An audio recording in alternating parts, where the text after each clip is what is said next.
现代台语版圣经撒母耳记上卷第21章。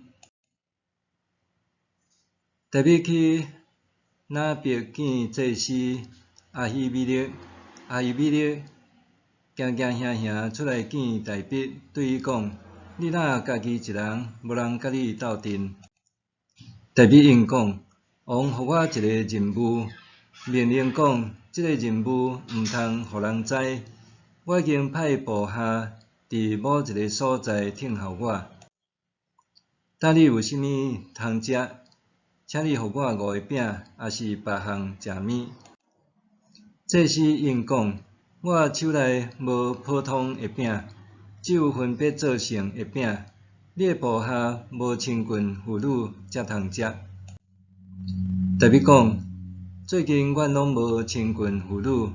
阮出去执行任务的时，遮个军兵拢有洁净，连平常都安尼，何况这边的任务特别，军兵的身躯拢较有保持洁净。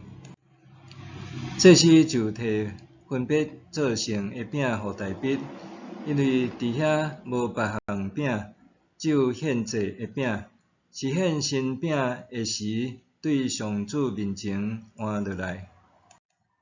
迄日，伫遐有一个扫罗的人神留伫上主的面前，伊是以东人，叫做多益，是扫罗的牧者的总管。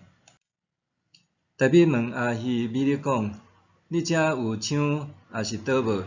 因为王的任务真紧急，我煞无带刀，也是其他的武器。祭司应：遮有一支刀，是你以前伫以拉的山谷所杀死的非利士人歌利亚的，用布包地，放伫以弗得的后面。你要用就举去，即支以外无别支。大卫讲：即支刀予我，无别支比即支较好。迄日大卫离开。走到加特王亚吉遐去闪避扫罗。亚吉遐人神对伊讲：这个敢毋是以色列国的王大卫，敢毋是种妇女，哪跳舞，哪唱讲。扫罗杀死千，大卫杀死万，迄个大卫。大卫听到这话，心内不安，真惊加特王亚吉。所以伫众人面前假起痟，伫城门的门扇乱写乱画，喙烂泡喷甲规喙手。亚吉甲伊的人神讲：恁看，这人在起痟，恁哪会甲伊带来我遮？我遮兼有欠小人，恁哪甲带来？